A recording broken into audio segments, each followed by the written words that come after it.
مصدق ملک صاحب اشارہ دیا ہے انہوں نے ایک ایران کا بھی. آپ کو یاد ہے کہ ابھی کچھ عرصہ پہلے پاکستان اور ایران کے درمیان بھی تعلقات میں کافی کشیدگی ہوئی تھی. پہلے انہوں نے ادھر میزائل مارا, پھر ہم نے اس کا جواب دیا. اور ابھی پچھلے چند دنوں میں اگر آپ دیکھیں کہ 16 مارچ کو شمالی وزیرستان کے علاقے میر علی میں ہماری سیکورٹی فورسز پہ ایک حملہ ہوا ہے. اس میں ہمارا ایک کرنل اور کیپٹن اور 7 دیگر اہلکار شہید ہوئے. پھر 20 مارچ کو گوادر پورٹ کمپلیکس پہ حملہ ہوا, اس میں بھی دہشت گرد بھی مارے گئے لیکن ہمارے سیکورٹی فورسز کے جوان بھی شہید ہوئے. پھر 22 مارچ کو ڈی آئی خان میں سیکورٹی فورسز کے قافلے پہ خودکش حملہ ہوا.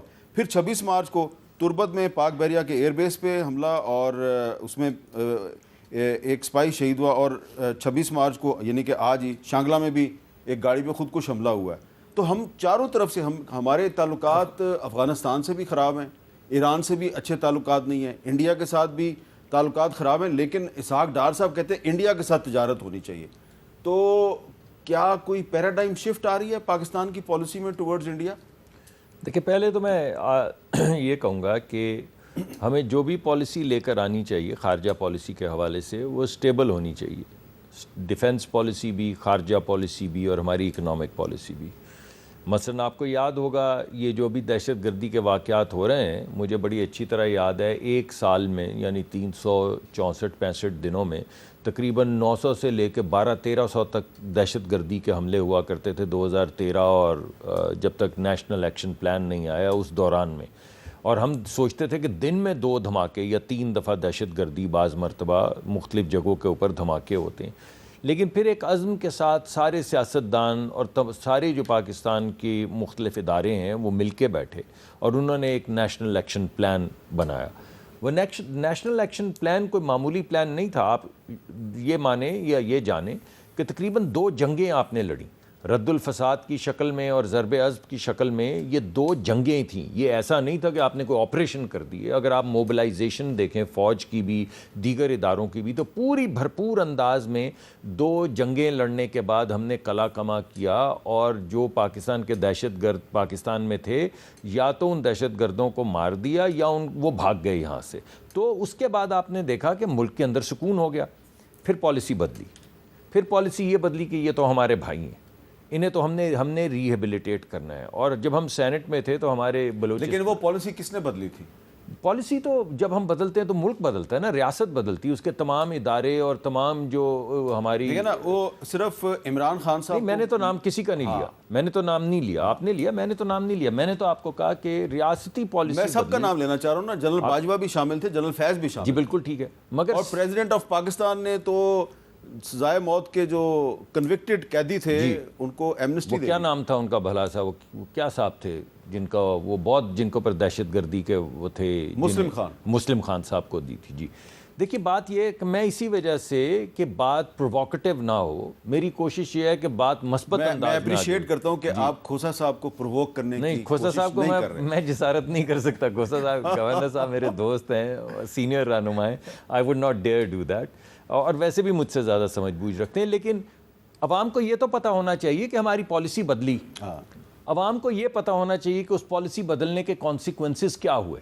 یہ جو آج آپ نے جتنے دہشت گردی کے واقعات گنوائے ہیں یہ اس پالیسی شفٹ کا نتیجہ ہے. جب آپ ان لوگوں کو جن کو آپ دہشت گرد کہتے ہیں, ان پہ حملہ کرتے ہیں, ان کو ملک سے باہر نکالتے ہیں, ان کو لا کے آباد کرنا شروع کر دیں, ان کی بستیاں آباد کرنی شروع کر دیں, تو پہلے تو وہ لوگ جنہوں نے ریاست کا ساتھ دیا تھا اس عمل میں ان پہ کیا گزرے گی اور ان کے ساتھ کیا سلوک کیا جائے گا. اس کے بعد پھر ریاست کے ساتھ تو جو ہونا ہے وہ ہو ہی رہا ہے آپ کے سامنے, اداروں کے ساتھ بھی, سیکیورٹی فورسز کے ساتھ بھی, سویلینز کے ساتھ بھی. تو پہلا میرا نقطہ نظر یہ ہے کہ اسٹیبلٹی آف پالیسی جو ہے وہ بہت زیادہ ضروری ہے. دوسری بات جی دیکھیے, بات یہ ہے کہ ہمارا اس وقت خارجہ پالیسی یہ ہے جس کا میں نے پہلے بھی ذکر کیا کہ خدا را ہمیں کسی لینس سے نہ دیکھیں.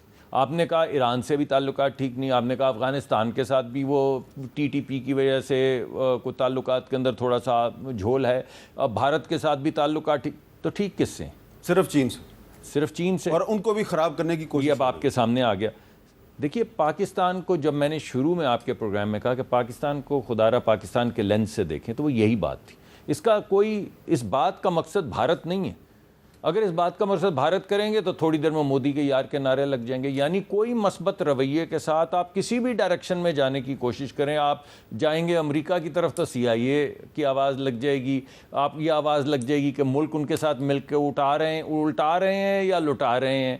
اور اس کے بعد پھر جو دیگر چیزیں ہوئیں, جو وہاں پہ وہ لابسٹ رکھے گئے وغیرہ وغیرہ, جو تعریفی کلمات کہے گئے ڈونلڈ ڈو کے متعلق جاتے ہوئے سفیر نے, ان سب باتوں کو چھوڑے, وہ پرووکیٹو باتیں.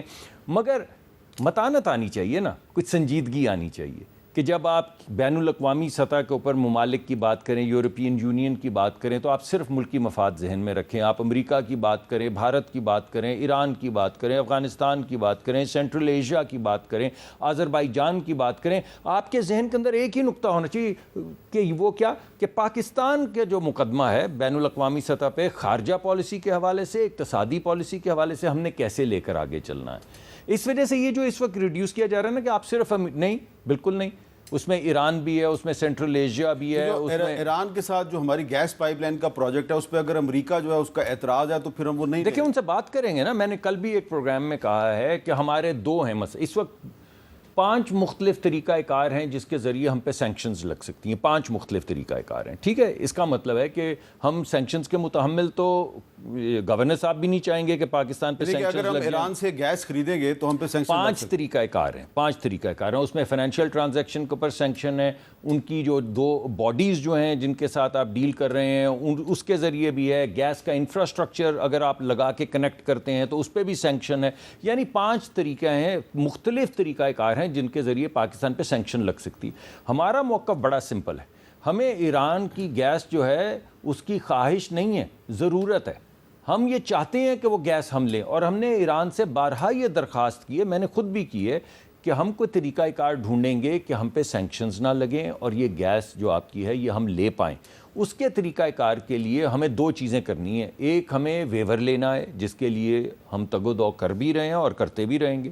ہم نے ریجیکشن نہیں لینی, انشاءاللہ ویور لینا. اگر آذربائیجان کے پاس ویور ہے, میرا خیال ہے ترکی کے پاس شاید ہے, عراق کے پاس ہے, اگر ان تمام ممالک کے پاس ویور ہے تو ہم بھی بڑی دیر سے امریکہ کے ساتھ کام کر رہے ہیں, ہمیں بھی ویور چاہیے. ویور کے لیے ہم نے لیگل ویو بھی ان کے سامنے لے کر جانا ہے, ہم نے اقتصادی ویو بھی لے کر جانا ہے, ہم نے اپنی خارجہ پالیسی کا ویو بھی لے کر جانا ہے.